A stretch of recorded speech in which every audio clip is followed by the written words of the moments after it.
네, 이제 하겠습니다. 다른 사람들은 조용히 해주시고 사형제를 지금 사형제는 있지만 집행해야 한다라는 토론 논제에 대해서 반대와 찬성 토론하도록 하겠습니다. 먼저 모두 발언 시작하도록 하겠습니다. 찬성 측 첫 번째 토론자, 찬성 측 모두 발언자 발언해주세요. 안녕하세요. 사형제 찬성의 의원으로 나온 신지현입니다. 사형제도는 인류 역사상 가장 오래된 형벌 중의 하나입니다. 하지만 수천 년이 지난 현재까지 사형제도는 많은 국가들이 인정하고 시행하고 있지만 이것은 사형이 범죄에 대한 대처 방법으로 효과가 충분히 있고 사형이란 형벌만의 의미를 가지고 있다고 볼 수 있습니다. 여기서 사형만이 가지고 있는 의미란 이해는 눈이라는 식의 아주 원시적 사회에서 가졌던 논리입니다. 사회체제가 갖춰지면서 인간은 제도 속에 제약되어 왔고 사회가 제공되는 방법으로 해결할 수 없는 제공하는 방법들로만 활동을 하게 되었습니다. 하지만 생명이란 원초적이고 본질적인 가치까지 사회적 방법으로 해결할 수 없는 것입니다. 자신의 생명이 침해를 받았다면 상대방에게도 받는 만큼 피해만큼 돌려줄 수 있는 방법이 있어야 합니다. 하지만 이 방법은 약자에게는 불가능한 방법이며 사회의 제약을 다시 받게 됩니다. 이때 사회의 역할을 한다고 믿습니다. 그래서 저희는 사형제 전체 찬성하는 바입니다. 네, 그 다음에 반대 측 발언하도록 하겠습니다. 안녕하세요. 사형제 집행에 반대하는 쪽에서 말하겠습니다. 일단 사형제 정의를 보면 소송 후에 언도되는 사형 집행형인데 이 판결은 사법 권력에 의해서 시행되고 유죄가 인정된 상태에서 그 죄가가 형벌을 받아 마땅하고 인정된 사람의 생명을 법적으로 박탈하는 것을 의미하는데요. 일단은 저희 측에서는 일단 사람의 생명권을 우선으로 생각을 하고 그리고 대체 방안이 있다는 것을 생각해서 저희는 반대하게 됐습니다. 네, 이제 입론 시작하도록 하겠습니다. 찬성 측 첫 번째 토론자 발언해주세요. 저희는 먼저 국민의 법의식이 혼란스러워질 수 있기 때문에 또한 형벌의 목적은 기본적으로 인과응보적인 응보에 있기 때문에 사형제를 찬성하는 등을 드리겠습니다. 일단 전통적인 형벌관으로서 형벌은 범죄에 대한 응보로서 마땅히 받아야 할 벌입니다. 응보란 무엇이냐면 피해자 또는 그 친지에 나아가 사회 일반의 응보 감정을 완화하고 충족시키는 것을 의미합니다. 예를 들어서 어떤 일이 일어났을 때 그 일에 대한 형벌을 내리는 거죠. 그래서 즉 범죄 행위는 이렇게 응보의 목적을 두고 하고 있는데요. 형벌의 본질이 응보와 복수에 있는 이상 사형에 의하여 대응하지 않을 수 없는 극악한 범죄, 예를 들어 성범죄나 살인죄 이렇게 극악한 범죄에 대해서 사형을 가하는 건 적절하고 필요한 것이라고 생각합니다. 무기징역을 선고받을 정도의 죄를 지은 사람이라면 최소 연쇄살인범이거나 악질적인 범죄를 수차례 저지른 경우이며 그들은 이미 수차례나 단사의 권리를 침해했고 무시했습니다. 그런데 그런 사람들의 권리를 보호한다는 것은 무슨 일이라고 생각하며 피해자들을 두 번 죽이는 것이고 피해자의 가족들에 대한 모독이라고 생각합니다. 자신의 권리를 보장받으려면 먼저 타인의 권리를 인정하고 존중해야 하며 그렇지 않고 자신의 권리만 주장하면 그것은 방종이라고 생각합니다. 이 부분에서 칸트는 정원 명령에 대한 비례의 원칙에 의해 입각하여 인간 존엄성을 훼손한 범죄를 사형을 통해 영구적으로 처벌을 하는 것이 정당하다고 말했습니다. 그렇게 응보와 보수에 대해서 마땅히 이렇게 있는 국민의 법의식이 있는데 만약에 이렇게 사형제를 폐지를 한다면 국민들이 반발할 것이며 국민들이 찬성하고 있는 현재 지금의 국민들은 법의식 혼란스러워질 수 있기 때문에 저희 사형제에 찬성하는 바입니다. 네, 간략하고 명확하게 의견을 전달해주세요. 반대 측 첫 번째 토론자 발언하겠습니다. 일단 저희는 사형제에 대해서 일단 법적으로 접근하기보다는 일단 사람의 생명권을 먼저 우선으로 해서 먼저 다가가 봤습니다. 일단 사형 금지는 사형제가 인간의 존엄에 반한다는 강력한 전제 하에서 출발합니다. 따라서 인간의 존엄성을 가장 기본적인 가치 가운데 하나로 여기는 우리 사회에서 사형제는 설 자리가 없다고 생각합니다. 생명권은 그 생명이 누구의 것인지를 막론하고 가장 중요한 것이며 다른 사람의 생명을 마음대로 빼앗는 권리는 누구에게도 없습니다. 우리 사회에서 살인은 최악의 범죄로 처벌되는데 그렇다면 살인은 처벌의 수단으로 써서도 안 되죠. 그것이 아무리 정의의 이름으로 행하신다 해도 사형제를 거부함으로써 우리는 사형제가 민주주의를 운운하는 자격조차 없는 야만임을 다시 확인한 것이라고 생각합니다. 네, 생명의 천부 인권에 대해서 얘기했고 살인의 정의의 이름으로 사용되면 안 된다라는 얘기를 했습니다. 자, 찬성 측 두 번째 토론자 발언입니다. 저는 사형제도의 찬성 측의 인정을 받게 된 바람입니다. 사형제도는 말 그대로 한 사람의 목숨을 빼앗아가는 행동벌입니다. 그런 만큼 혹시 있을지도 모르는 잠재적 범죄자들이 이 제도를 보고 경각심을 가지게 되어 범죄를 성취하지 못하게 할 수 있을 것입니다. 사형제는 그간 범죄를 만든 최사람의 법적 장치에서 폐지론자들은 사형제가 어떤 강력 범죄 예방에도 큰 도움이 되지 않는다고 주장합니다. 하지만 이게 법칙 논리입니다. 어떤 경우든 내 목숨을 안전하다는 믿음과 내 목숨도 순간에 날아갈 수 있다는 공포는 범죄 행위에 영향을 미칠 수밖에 없습니다. 또 사형 반대론자가 제시하는 종신형 제도는 경제적으로 부담이 크고 비인간적일 수 있습니다. 사형 제도를 시행하지 않으면 그간 범죄자들에게는 들어가는 비용이 너무나도 낭비됩니다. 요즘 교도소는 일반 주택과 비교해봐도 그렇게 썩 나쁘지 않은 환경이 제공되고 있습니다. 일반 범죄자들이면 몰라도 수많은 생명을 앗아가고 유가족의 인권까지 뺏어간 그들에게 이렇게 좋은 환경이 필요할까요? 또한 이런 한 시설을 유지하기 위해서는 꽤 많은 비용이 들어갈 텐데 이것은 국민 혈세로 부담된다는 것입니다. 이것은 국민의 생활 수준 상승이나 국가의 발전에 쓰일 수도 있는 때문에 이러한 흑역 범죄자들 지닥거리 행동을 쓰여가는 것은 타당하지 않다고 생각합니다. 또 법무부가 국회 범죄사법회위원회의 어떤 의원실에 제출된 자료에 따르면 주 의원은 보도자료에서 노인 부녀자, 정신지적장애인 등 21명을 살해하면서 살인의 무용절, 사람 상처를 묻어 죽인 막가파 등 최정수 지정파와 더불어 살인 후 인육을 먹은 영파 등 여러 살해범의 사형을 미집행했다고 밝혔습니다. 이런 사형수들이 일반 수용자와 동일한 처벌을 받고 있으며 그들의 치러지는 국가 예산은 1인당 연간 159만 5천 원이라고 붙였습니다. 이렇게 해서는 안 될 범죄를 저지른 사형수들에게는 세금을 낭비하는 것입니다. 이렇게 사형 폐지는 일반 국민의 응고관념과 법 감정 및 정의 관념에 부합하며 현실적인 정치적, 문화적, 사회적 환경과 관련하여 상대적으로 논의하여야 하기 때문에 우리나라의 현실상 사형을 무조건 폐지할 수만은 없습니다. 그래서 저희는 사형제 존치에 찬성하는 바입니다. 자, 스크립트 들고 읽지 말고 다만 발표하는 게 아니에요. 상대방한테 얘기를 하는 거예요. 상대방한테 얘기를 하는 자, 알겠습니다. 경각심을 유발할 수 있고 종신형의 경우에는 비용이 과다하기 때문에 사형제를 시행하지 않으면 더 문제가 많다라는 얘기를 해주셨습니다. 반대측 두 번째 토론자 발언하겠습니다. 범죄 예방 효과가 미비합니다. 찬성자들은 범죄를 저지르는 자들에게 끔찍한 분위기를 보임으로써 위협하려는 목적이 있다고 하시는데요. 이것에 겁을 주어서 범죄를 계획하는 사람들이 위축될 것이라고 말하고 있습니다. 그러나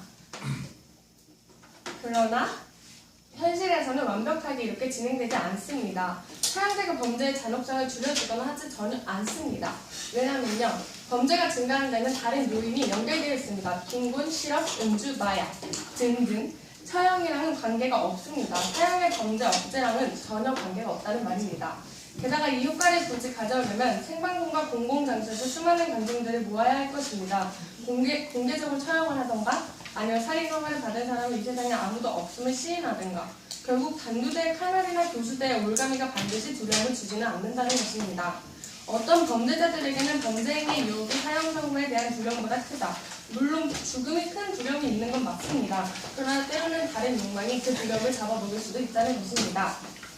네, 범죄 예방 효과가 사형제는 미비하다라는 얘기를 해주셨습니다. 자유상호 토론할 수 있도록 할 건데 발언할 원하는 팀 먼저 한번 발언해 주시죠. 없으면 반론. 네. 범죄자 인권이 중요하다고 말씀하셨잖아요. 무엇보다 생명권이 중요하다고 생각하셨는데 그러면은 범죄자에게 살해된 피해자의 인권과 그 생명의 존엄성을 어떻게 보호하실 것입니까? 그러니까 그쪽에서는 지금 그 피해자를 위해서라도 지금 사형제를 집행해야 된다고 하는 것 같은데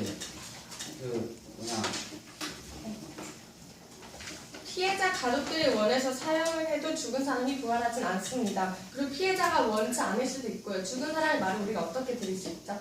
그렇다면 피해자의 가족들은 엄청나게 정신적으로 피해를 받았을 거고 그럴 것인데 그렇다면은 그거에 대해서 어떻게 대처하실 겁니까? 지금 제가 예시를 들고 왔는데요. 그 미국에 인권을 위한 살인 피해자 가족 모임이 있습니다. 이 단체가 있는데 이 단체는 말 그대로 살인 피해자의 가족들이 모임입니다. 근데 이들은 사형제가 자신들을 치유해주지 못한다면 사형제 폐지 운동 운동에 동참한다고까지 합니다. 그러니까 사형 찬론자들은 복수심 때문에라도 사형제를 집행해야 한다고 주장하는데 이 단체는 어떻게 된 것일까요? 그렇다면 그 미국인들의 그 단체들도 똑같이 우리나라에 적용된다고 생각하십니까? 저희는 보통 일반적인 피해자 가족들이 대부분 이렇게 생각한다고 말합니다. 그리고 또 범죄자를 사형시킨다고 피해자 유족들의 아픔이 씻어지지 않는다고 말씀하셨잖아요. 그렇게 생각하면 단순 폭행 사건에서도 가해자를 감옥에 집어넣는다고 해서 피해자의 아픔이 씻어지는 게 아니라는 말씀입니다. 그러니까 저희가 얘기하는 것은 피해자를 위해서 할 거면은 가해자를 처벌하는 데 집중하지 말고 피해자를 보호하는 데 힘을 주자는 것에 저희의 말에 지금 힘을 주고 있습니다. 그러니까 피해자를 더 우선적으로 보호하는 데 신경을 써야지 가해자에 대해서 지금 신경을 쓰면은 어차피 끝날 일인데 가해자는 뭐 어떻게 한다고 피해자가 다시 되는 건 아니잖아요.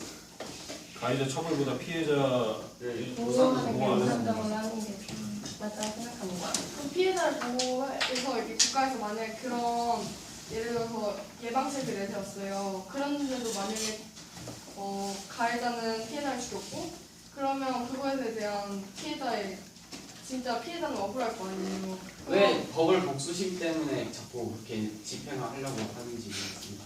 그러면은 그 사람들은 계속 무기징역으로 냅두실 거예요?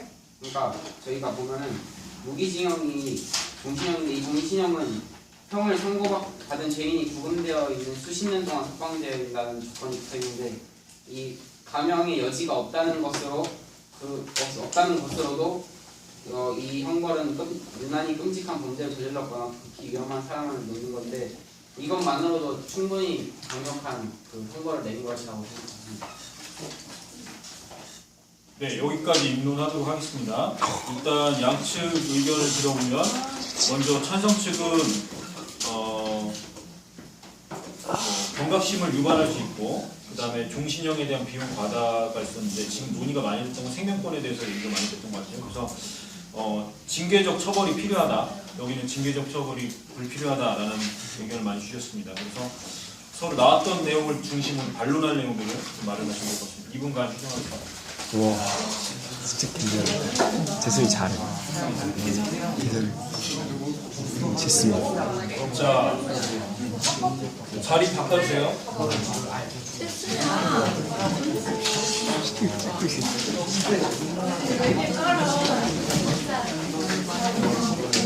막 불러서 욕하고 그런 거 아니야.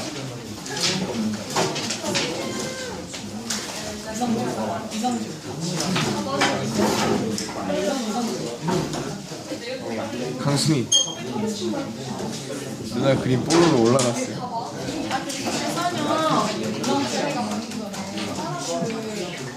1분 후에 시작하겠습니다.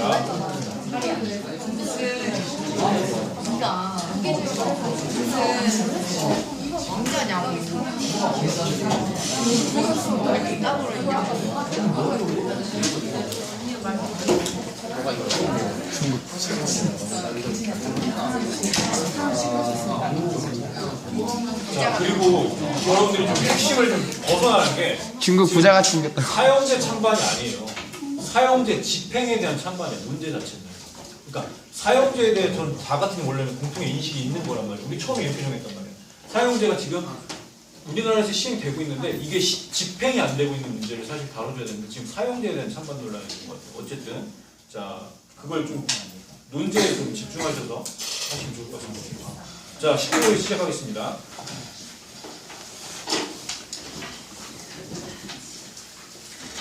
네, 반대측 첫 번째 토론자 반론 시작하겠습니다. 안녕하십니까.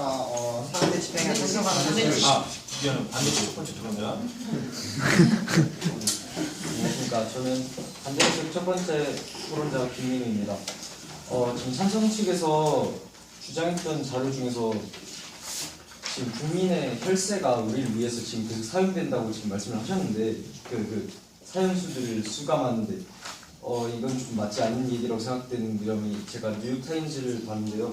거기서 이제 플로리다 주가 5,100만 달러를 1년에 더 쓴다고 합니다. 종신형을 가진 사람보다 사형수들을 데리고 있는데 사형수들을 데리고 집행하는데 5,100만 달러나 1년에 더 많이 쓰인다고 합니다. 그리고 노스캐롤라이나 마찬가지입니다.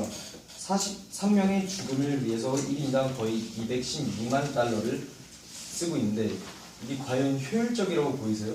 이 사형을 계속 집행하면 오히려 지금 계속해서 지금 계속 갖고 있는 게 돈이 더 쓰인다고 했는데 사실은 무기징역으로 갖고 있는 것보다 죽이는데 더 돈이 많이 쓰이거든요. 그럼 그 논리는 지금 모순이 되는 거 아닌가요? 네, 하지만 사형제도에 이제 이렇게 고비용이 들어가는 주된 이유는 사형 반대론자들의 법정 소송 때문입니다. 결국 이 고비용에 이기지 못한 많은 주들이 사형제 폐지를 검토하고 있고요. 이처럼 정부가 불필요하게 형집행을 연기하기 때문에 길게는 수십 년씩 사형수를 보호하다 보니까 그 비용이 높아지게 됩니다. 따라서 판결 확정과 함께 질질 끌지 말고 바로바로 집행을 한다면 국민의 세금이 낭비되는 일도 없을 것이라고 생각합니다. 근데 결론적으로 일단은 이게 비용을 일단 결론적으로는 돈이 일단 이게 더 많이 드는 거니까 일단 현재 상황으로서는 일단 이게 더 유리할 수밖에 없는 거. 그리고 사람의 생명권을 어떻게 돈으로 취급할 수 있겠습니까? 이것은 인간의 기본적인 본질입니다. 본질을 누가 건드리겠습니까? 사람이 기본적으로 갖고 있는 건데 그것을 박탈하는 것을 돈으로 환산할 수가 있나요? 하지만 그런 예를 들어서 여성명의 납치 성폭행을 한 뒤 무참하게 살해한 혐의로 기소된 김길태 씨에게 항소심 재판부인 부산 국정 형사 2부 김용일 부장판사가 무기징역을 선고한 15일 숨진 여성분 13살 이상 양의 어머니 홍모 씨는 이렇게 울부짖었습니다. 당신은 어떻게 내가 낸 세금으로 살인범에게 밥을 먹일 수 있겠느냐? 내가 이렇게 분하고 억울한데 하늘에 있는 우리 딸은 어떤 심정이겠느냐? 사람이 인권이 주어지기 전에 다른 생명을 박탈해가면은 그 사람의 인권이 주어지는 것은 저희 모순이라고 생각합니다. 그러니까 흉악 범죄를 이렇게 딱 보자면은 범위가 넓지 않습니까? 막 총격 와중에 뭐 죽을 수도 있고 뭐 사건이 많은데 근데 솔직히 죽음이란 건 모두 끔찍하지 않습니까? 범죄란 건 모두 흉악한 건데 그리고 희생자란 모두 억울한 거 아닙니다. 그리고 누군가에게 살해된 할머니의 죽음이라 해서 어느 40살 된 어머니의 죽음과 슬픔의 크기가 다른 건 아니잖아요. 그리고 그녀를 사랑하는 그러니까 이들이나 그녀의 남편과 아이들에게도 말이죠. 다 슬픔의 크기가 이렇게 다르진 않는데 그러니까 일단 특권을 누리는 희생자는 있을 수 없습니다. 설사 다른 경우에 비해 우리의 마음을 더 아프게 하는 상황이 있다고 해도 말이죠. 어쨌든 인간의 생명이야 모두 같은 가치를 가진 것입니다. 그러면은 그런 가해자들에게 사형 제도보다 무기징역 이런 쪽으로 보내는 게 맞다고 생각하시는 겁니까? 네, 저희 측에서 무기징역, 종신형을 집행하는 게 더 옳다고 생각합니다. 왜 사형 제도가 그 인권을 피해주기 때문에 무기징역으로 보내는 것이 더 좋다는 말씀. 그러니까 굳이 그 일 때문이 아니라 여러 가지 이유를 앞에서 말했기 때문에 저희는 종신형을 선택한 것입니다. 네, 잠시만요. 이제는 찬성 측 첫 번째 토론자가 반론하도록 하겠습니다. 우선 질문 하나 드리겠습니다. 법이란 게 결국은 한 사회가 약속한 것을 규범화시킨 것이고 그 사회의 가치관의 변화를 따라가기 마련입니다. 결과적으로 대중들의 사형제 찬성이 계속되는 한 사형제 자체가 없어지기에는 다소 힘든 측면이 있습니다. 그렇다면 만약 사형제를 폐지시킨다면 이 문제에 대해서는 어떻게 생각하십니까? 사형제를 무조건 찬성하는 입장이 있을 수가 있나요? 그 사형수에 피해를 입은 피의자 가족들은 사형제를 찬성할 것이라고 생각합니다. 네, 다시 어떤 저희는 찬성하는 죄송한데 다시 처음에 했던 발언 다시 뭐라고 했습니까? 법이란 게 결국 한 사회가 약속한 것을 규범화시킨 것입니다. 그 사회의 가치관의 변화를 따라가기 마련인데, 그러니까 한마디로 법이란 게 우리들에 의해서 만들어진다는 겁니다. 결과적으로 대중들의 사형제 찬성이 지금 계속되고 있죠. 사용자 자체가 없어지기는 좀 힘든 면이 있습니다. 그렇다면 사용자를 폐지시킨다면 계속 사용자를 찬성하고 있는 측에 대해 걔는 어떻게 보장하는 거예요? 찬성 이론이 더 많다는 거예요, 여론조사상. 네. 이제 그 계속 존속시키는 그 법안을 만드는 사람이 이제 국가 원수고 우리 입법부죠. 이 입법부가 이제 계속 여론이 변하는 것을 따라가는데 만족하면 안 된다는 것을 저희가 말씀드리고 싶습니다. 그들의 임무는 더 멀리 내다봐서 이제 더 민주적이고 더 인도적인 방법을 찾는 것이 더 우선이라고 생각하는데, 단지 이제 국민 대다수가 원하는 방향이라고 해서 이 계속해서 사용자를 존속시킬 필요는 없다는 거죠. 국민의 뜻을 거스를 위험도 지게 되는 것은 사실이지만 적어도 이 가치를 생명의 가치를 지킴으로써 국가 원수와 입법부의 위험을 지킬 수 있는 게 저희는 더 중요하다고 생각합니다. 그리고 거기 그쪽에서 국민들이 그 사형제를 집행해야 된다고 크게 말하고 있다고 말하는데, 세계적으로 봤을 때는 지금 최근 25년간 100여 개 국에서 사형 선고가 멈춰졌고요. 그리고 이 중에는 일단 100여 개국에서 사형 선고가 멈춰졌고, 오늘날 유엔에 가입된 196개국 가운데서 99개국이 사형제를 폐지했고요. 26개국은 적어도 10년 전부터 사형제 집행을 실시하지 않았다고 했습니다. 그러니까 세계적으로 봤을 때는 전체적으로 모두 사형제 집행을 폐지하는 쪽으로 기울어지고 있기 때문에 일단 저희는 이렇게 그러니까 그 팀에서요, 유엔 인권 사용자 범죄 억제 효과가 좀 적기 때문이라고 말씀하셨잖아요. 그 때문에 저희도 폐지해야 한다고 생각하시는 겁니까? 네? 그러니까 아까 인면에서부터 사용자가 범죄 효과가 없다라는 주장을 내세우셨는데요. 그 이유로 인해 저희 나라도 다른 나라와 같이 사용자를 집행하면 안 된다고 생각하시는 겁니까? 그러니까 재범의 위험이 통계로 증명된 사실이 아니잖아요. 그러니까 저희 측에서는 그러니까 봤을 때 사형제 집행보다는 무기징역이 낫다고 생각합니다. 그리고 대한민국의 근데 저 경우 무기징역에서부터 계속 얘기해 주시는데, 그러면은 징역 10년을 본격적으로 나온 사람에게 긍정적 보상을 하더라도 그 10년 전으로 돌이킬 수 없는 것과, 사형제가 한번 사람이 죽어서 그거에 대한 좋은 점을 돌려줄 수 없는 것과 뭐가 다른 거예요? 그리고 아까 사용자들은 복수 분명히 근거한 양원적인 제도라고 하셨는데, 사형도 징역 선고랑 똑같은 형벌입니다.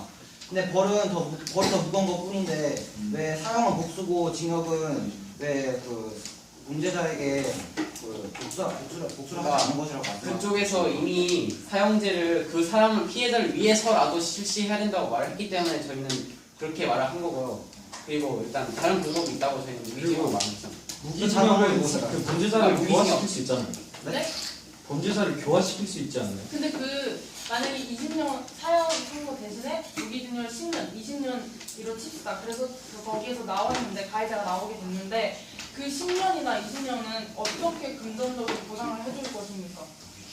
10년 전, 20년 전의 삶으로 꼭 돌아가야 되는 것은 아니지 않습니까? 만약에 이제 범죄자들이 제가 앞서 밝혔듯이 이제 뭐 빈곤이나 실업, 음주, 마약 이런 등으로 굉장히 무거운 이런 생활을 하는 사람들이 범죄를 일으켜서 굉장히 무거운 형벌을 받게 되지 않습니까? 네. 그런 사람들이 이제 왜 굳이 10년, 20년 전에 그 삶으로 돌아가야 한다는 것인지 저는 그 전에 돌아간다는 것이 아니라요. 그러니까 사형자는 한 번 죽으면 돌아올 수 없는다는 측을 말씀해 주시고 있는데, 그렇다면 그러니까 꼭 10년이 아니고 20년이 아니더라도 한 1년이라도 그거에 대한 보상을 어떻게 해드릴 거냐고요. 어떤 보상이요? 공판에 대한 보상을 얘기하는 거예요?